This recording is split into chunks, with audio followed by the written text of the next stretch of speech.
The house was too quiet. That's what Kathryn Crosby kept thinking as she walked through the rooms of their home in Hillsborough, California. 3 weeks since Bing had died on that golf course in Spain. 3 weeks of funeral arrangements, condolence calls, lawyers, reporters, endless streams of people telling her how sorry they were. And now, finally, silence. The kind of silence that makes you realize someone is really gone.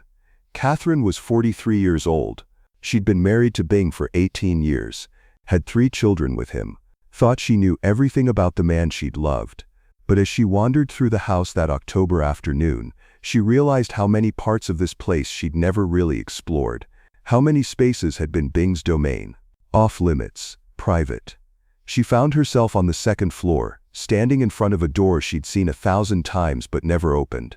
It was at the end of the hallway, plain, unremarkable, always locked.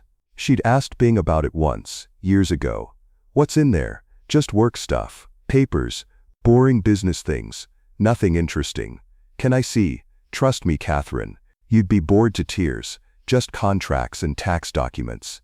She'd believed him, never asked again. It was Bing's private space. Everyone needs privacy, even in a marriage, especially in a marriage to someone as famous as Bing Crosby. But now Bing was gone, and Kathryn needed to sort through everything. The lawyers had given her lists, assets to catalog, documents to find. The business of death was complicated when the deceased was worth millions and had contracts spanning 5 decades. She tried the door handle. Locked, of course. She went to Bing's study, found his key ring in the desk drawer. 12 keys. She had no idea what most of them opened. She took the ring back to the locked door, started trying keys. The 3rd one fit. Kathryn turned the key, heard the lock click, put her hand on the handle, paused. Some irrational part of her brain whispered that she shouldn't open this door, that Bing had kept it locked for a reason, that some things should stay private even after death. But she was a widow now, had legal responsibilities, 3 children to raise alone, a complicated estate to manage. She needed to know what was in every room of this house. She opened the door. The room was small, maybe 12 feet by 10 feet. One window with the curtains drawn. Dark. She reached for the light switch. The overhead light flickered on, fluorescent, harsh, not like the warm lighting in the rest of the house. The room was nothing like she'd expected.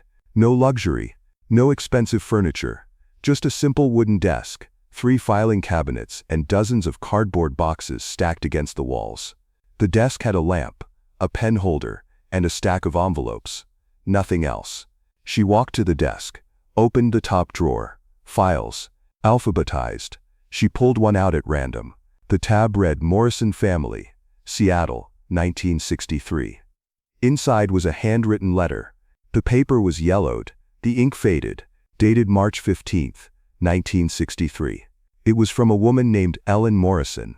"Dear Mr. Crosby, I don't know how to thank you. When my husband died last year, I thought we'd lose the house. I have 4 children and no way to pay the mortgage. I wrote to everyone I could think of, churches, charities, government agencies. Nobody could help. Then your lawyer called and said you were paying off the mortgage. The entire thing. I still can't believe it. You saved my family. My children have a home because of you. God bless you. Ellen Morrison." Kathryn stared at the letter, read it again. Bing had paid off someone's mortgage? In 1963. She'd been married to him since 1957. He'd never mentioned this, never said anything about helping a family in Seattle. She opened another file. Chen family, San Francisco, 1959. Another letter. This one from a man named Robert Chen. "Mr. Crosby, my daughter is going to college. Because of you. When she got accepted to Stanford, I cried.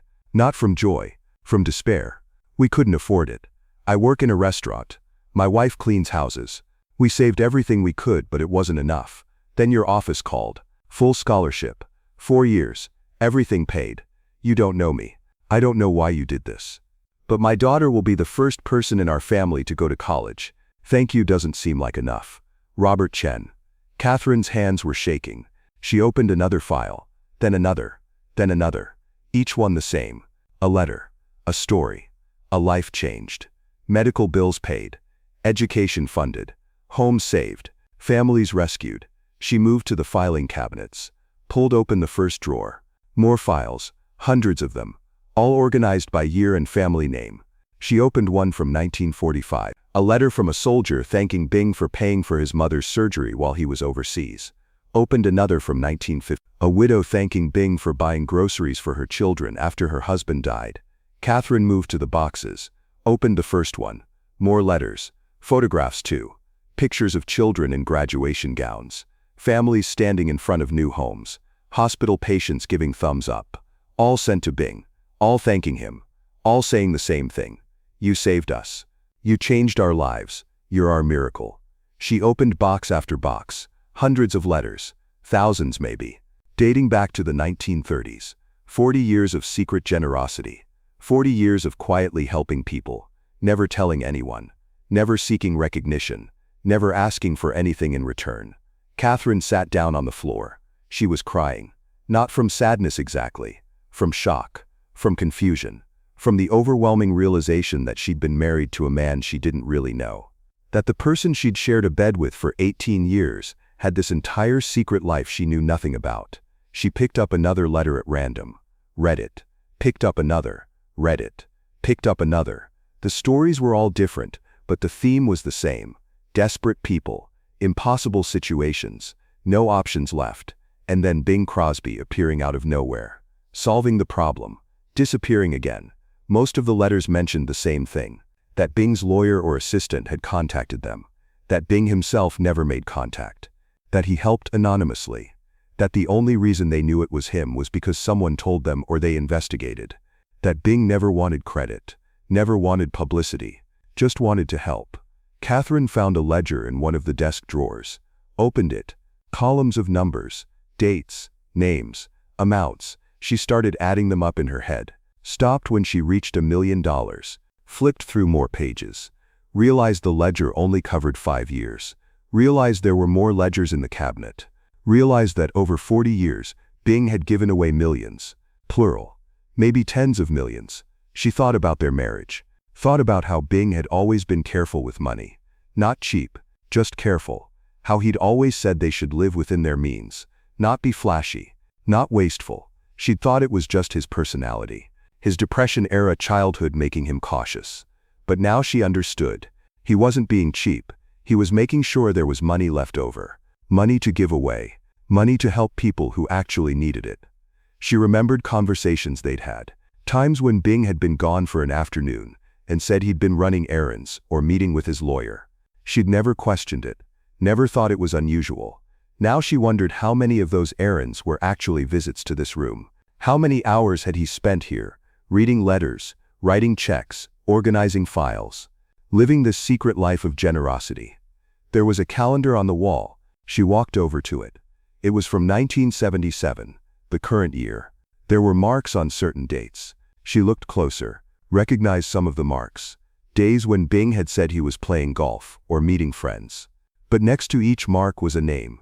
Thompson family, hospital visit, Rodrigo's family, check delivery, Williams family, college tour. Bing hadn't been playing golf those days. He'd been helping people, even in his final months. Even when he was tired and his heart was failing. He'd kept doing this, kept helping, right up until the end. Kathryn found herself laughing, not because anything was funny, but because it was so absurd, so impossibly good, so completely unlike anything she'd expected. Her husband, the man she'd thought was just a singer and actor, the man she'd seen as charming but slightly distant, the man who'd seemed more interested in golf than anything else, that man had been secretly saving lives for 40 years. She stayed in that room for hours, reading letters, looking at pictures, trying to understand. The sun set. The room got dark except for the desk lamp. Kathryn didn't move, just kept reading, kept discovering, kept realizing that Bing Crosby had been a completely different person than the world knew, than even she had known. Finally, around midnight, she left the room, walked downstairs, called Bing's lawyer, woke him up, didn't care. "Did you know about this?" she asked. "The room? The letters? The money?" The lawyer was quiet for a moment, then said, "Yes, I knew. I helped him organize it, made the payments, handled the paperwork. Why didn't you tell me?" "Because Bing made me promise not to. He was very clear. Nobody could know. Not family, not friends, Not the press. Nobody. But why? Why keep it secret? The lawyer sighed. He said once that if people knew he was giving money away, they'd never leave him alone. Every person with a problem would come to him. He'd never be able to live a normal life. So he kept it quiet, helped the people he could help, did it anonymously. That was the only way it worked. Kathryn hung up, walked back upstairs, stood in the doorway of the locked room, looked at all those boxes, all those lives changed, all that quiet goodness hidden away where nobody would ever see it. And she realized something. The man she'd buried 3 weeks ago wasn't the man she'd thought she was burying. Bing Crosby the celebrity. Bing Crosby the singer. Bing Crosby the golf enthusiast. Those were just roles, just performances. The real Bing Crosby was in this room, in these letters, in these lives he'd touched without ever taking credit. Kathryn had thought she knew her husband, thought 18 years was enough time to truly know someone. But she'd been wrong, because the most important part of Bing Crosby, the part that defined who he really was, had been locked behind a door she'd never been allowed to open. The next morning, Kathryn called Bing's personal assistant, Margaret O'Brien. Margaret had worked for Bing for 23 years. If anyone knew about the room, it would be her. "Margaret, I need you to come to the house. Today. As soon as possible." Margaret arrived within the hour. Kathryn led her upstairs to the locked room, pushed the door open, watched Margaret's face. Margaret didn't look surprised. She looked relieved, like she'd been carrying a heavy secret for decades and was finally allowed to put it down. "You knew," Kathryn said. Not a question, a statement. "Yes. I helped him, sorted the mail, organized the files, made the phone calls when he couldn't. Tell me everything." They sat at the small desk. Margaret pulled out a file from opened it carefully, like it was sacred. "This was one of the first ones I knew about. I started working for Mr. Crosby in 1954, but he showed me this file as an example.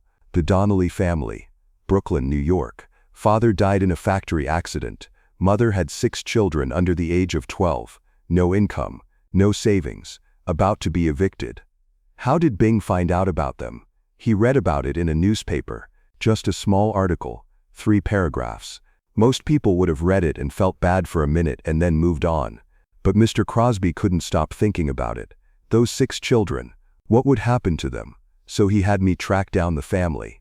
Took 2 weeks. When we found them, we sent a lawyer, paid off their rent for 5 years, set up a trust fund for the children's education, arranged job training for the mother.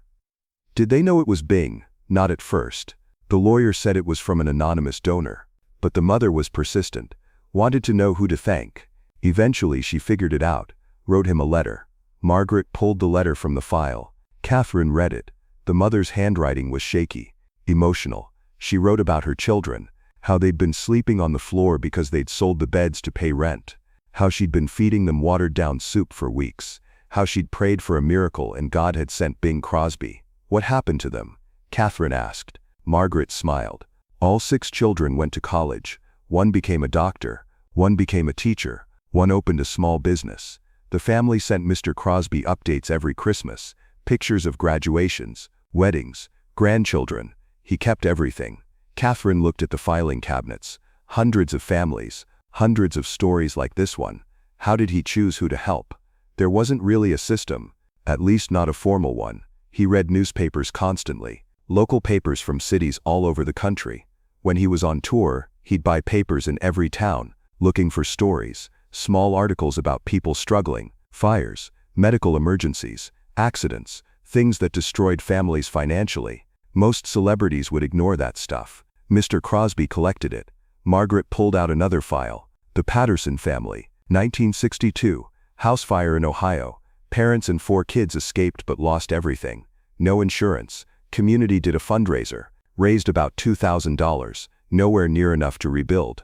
Bing paid to rebuild their house. He did better than that. He bought them a new house, bigger than their old one, furnished it completely, set up a savings account for the kids. The family had no idea who did it until they received the deed and saw his signature.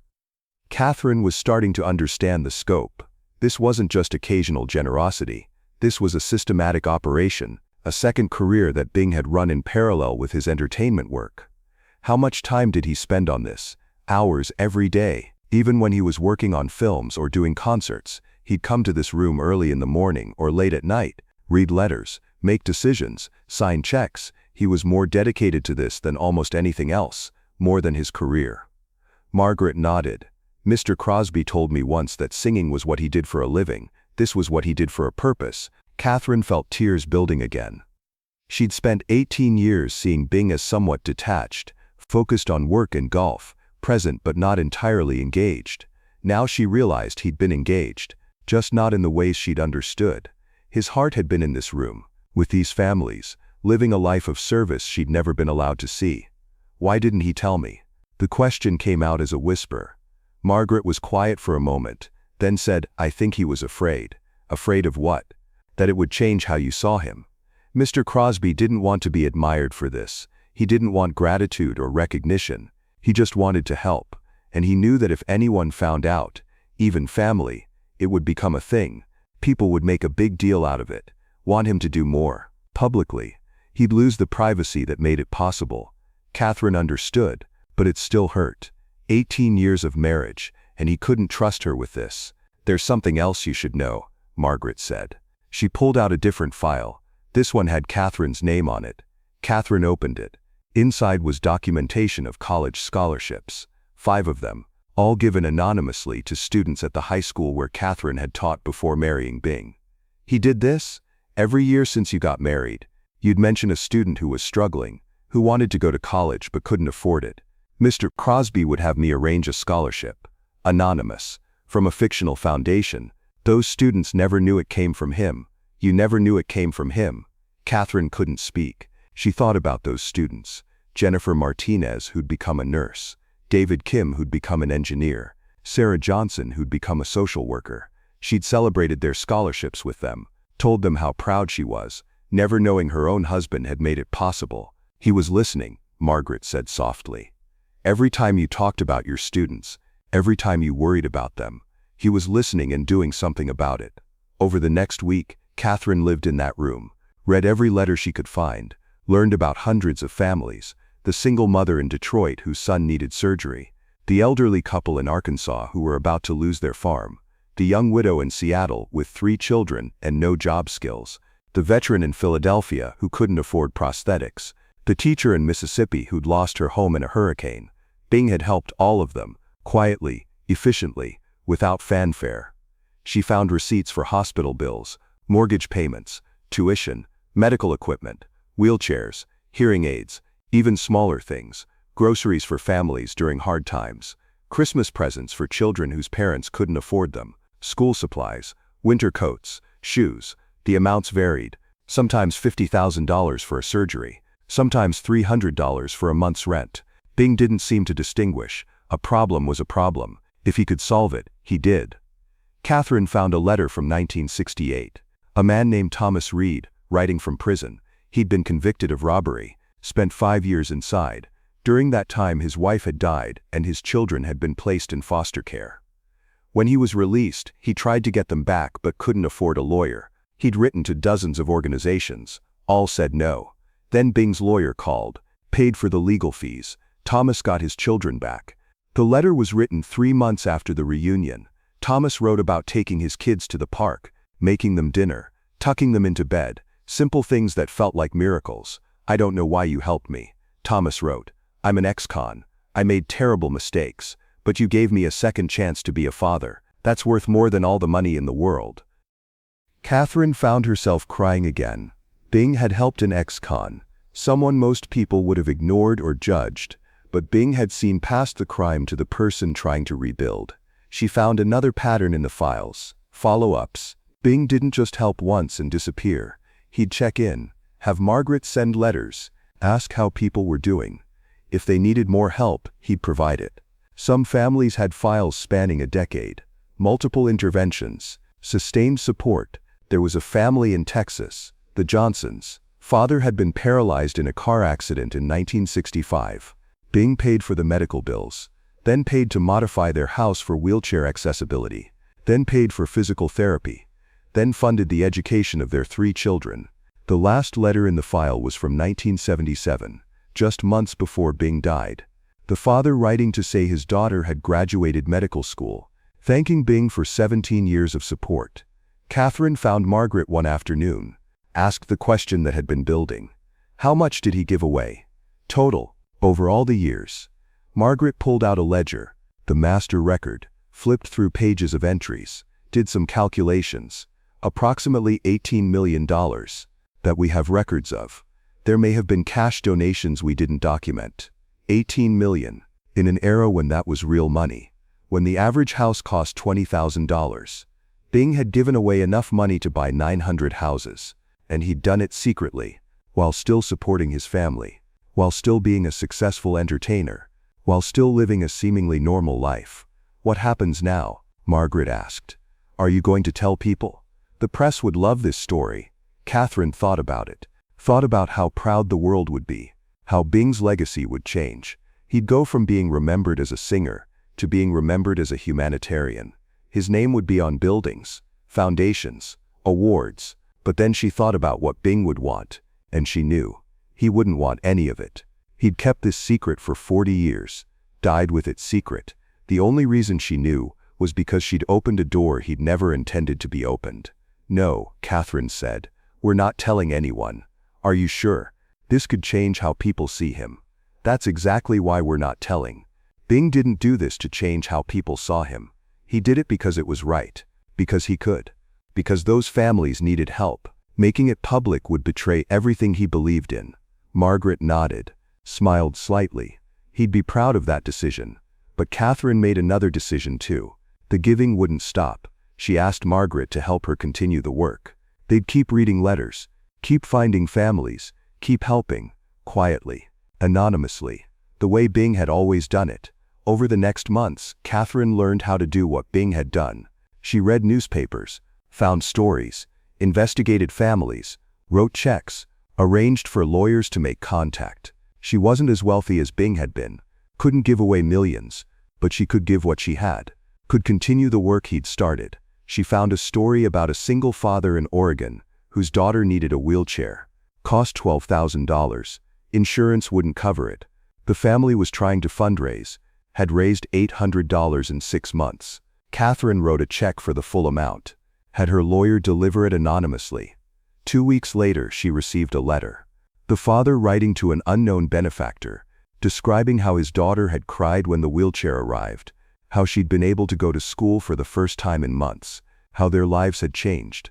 Kathryn understood then why Bing had done this. Not for the gratitude, not for recognition, but for this feeling. The feeling of having made something impossible possible, of having changed a life in a way that mattered. She found another story. A teacher in Alabama, whose school had been damaged by a tornado. No funds to repair it. Students attending classes in a church basement. Kathryn wrote a check for $30,000, had it delivered to the school board. Anonymous donation. The school was repaired within 2 months. She kept Bing's room exactly as it was, added new files as she helped new families, kept the same system, the same quiet efficiency. Nobody knew, not her children, not her friends, not the press, just her and Margaret and the families being helped. Years passed. Kathryn helped hundreds of families, not thousands like Bing, but hundreds, and each one mattered. Each one was a life changed, a crisis averted, a family saved. In 1985, 8 years after Bing died, Kathryn received a letter from one of the families Bing had helped in the Morrison family from Seattle, the one whose mortgage Bing had paid off. The letter was from Ellen Morrison's daughter, now an adult, now a mother herself. She wrote about how her mother had died recently, but had made her promise to track down Bing Crosby and thank him. How growing up in that house had given her stability, education, a future. How she'd become a social worker because Bing's kindness had inspired her to help others. My mother always said that Mr. Crosby was an angel, the daughter wrote. That God sent him to save us when nobody else would. I don't know if he believed in angels, but I do, and he was ours. Kathryn cried reading that letter, realized that Bing's generosity was still rippling, that the families he'd helped were helping others, that kindness multiplied, spread, became something bigger than any one person. She found that pattern in other letters too. Children Bing had put through college becoming teachers, doctors, social workers, police officers, people in positions to help others, and many of them writing that Bing's example had inspired them, had shown them that one person could make a difference. By the time Kathryn died in 2010, she'd continued Bing's work for 33 years, had given away over $3 million, had helped hundreds more families, and she'd kept it secret, just like Bing, never told the press, never sought recognition, just did the work. When her children cleaned out the house after she died, they found the room, found the files, found the letters, and they understood finally who their father and mother had really been. Not just celebrities, not just wealthy people, but servants, quietly using their resources to help people who desperately needed it. The children decided to continue the work, set up a private foundation, kept it anonymous, no Crosby name on the building, no publicity, just the same quiet giving that Bing had started in the 1930s and that Kathryn had continued. Today that foundation still exists, still helps families, still operates in secret, and most people have no idea that Bing Crosby was one of the most generous philanthropists of the 20th century, because that's how he wanted it, because the work was more important than the recognition, because changing lives mattered more than changing his image. The locked room in Hillsborough still exists. The house was sold, but the new owners were told about the room's history. They've kept it as a private museum. The files are preserved. The letters are archived. And occasionally, when a family member visits, they'll sit in that small room and read the letters, and remember that Bing Crosby wasn't just a voice on the radio, wasn't just a face on a movie screen. He was a man who read newspapers looking for people in crisis, who spent hours in a locked room organizing help, who gave away millions of dollars and never told anyone, who changed thousands of lives without ever taking credit. The world remembers Bing Crosby as the man who sang White Christmas, as a movie star, as a celebrity. But the people in those files remember him differently. They remember him as the stranger who appeared when they needed a miracle, who solved problems nobody else could solve, who gave them hope when they had none. That's the real legacy, not the songs, not the movies, not the fame, but the locked room, the letters, the families, the quiet acts of generosity that nobody ever knew about. Kathryn Crosby spent 18 years married to Bing, thinking she knew him. Then she opened a locked door and discovered she'd been married to a completely different man, a better man, a man whose kindness was so profound he had to hide it, a man who understood that real charity happens in secret, that genuine goodness doesn't need an audience.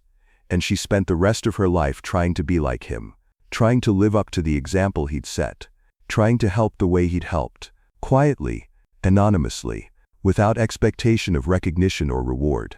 Because that's what real generosity looks like. Not press conferences, not charity galas, not buildings with your name on them, but a locked room full of letters from people whose lives you changed, people who will never forget you, even if the world never knows what you did. Bing Crosby died in 1977. The world mourned a celebrity, but thousands of families mourned a guardian angel, someone who'd appeared in their darkest moments, who'd saved them, who'd given them a future. And most of the world never knew, never understood, never realized that the man singing about white Christmases was the same man who'd given thousands of families reason to celebrate Christmas at all. That's the story of the locked room, the secret life of Bing Crosby, the generosity nobody knew about, the legacy that mattered more than all the platinum records and Oscar nominations combined. October 1977. 3 weeks after Bing died, his wife found a locked room. A room he'd forbidden anyone to enter for 18 years. Inside were filing cabinets, boxes, thousands of letters from families thanking Bing for saving their lives, mortgages paid, surgeries funded, educations provided, homes rebuilt, lives rescued, $18 million given away over 40 years. And nobody knew, not the press, not his friends, not even his wife. Bing Crosby could have made this public, could have put his name on buildings, could have gotten credit, but he didn't want credit. He wanted to help. That was enough. Here's what this teaches us. Real character is what you do when nobody's watching. Real generosity doesn't need an audience. The kindest acts are often the quietest ones. Bing spent hours in that room every day, reading newspapers, finding families in crisis, solving problems, changing lives. While the world saw him as just an entertainer, he was secretly being a hero to thousands. When was the last time you did something kind without telling anyone, without posting it, without expecting recognition? That's the challenge. Do something generous this week. Don't tell anyone. Don't post it. Just do it because it's right. If this story moved you, subscribe to my story box for more untold stories of quiet heroism. Be like Bing. Help secretly, love quietly, give anonymously. The best legacies are the ones nobody knows about.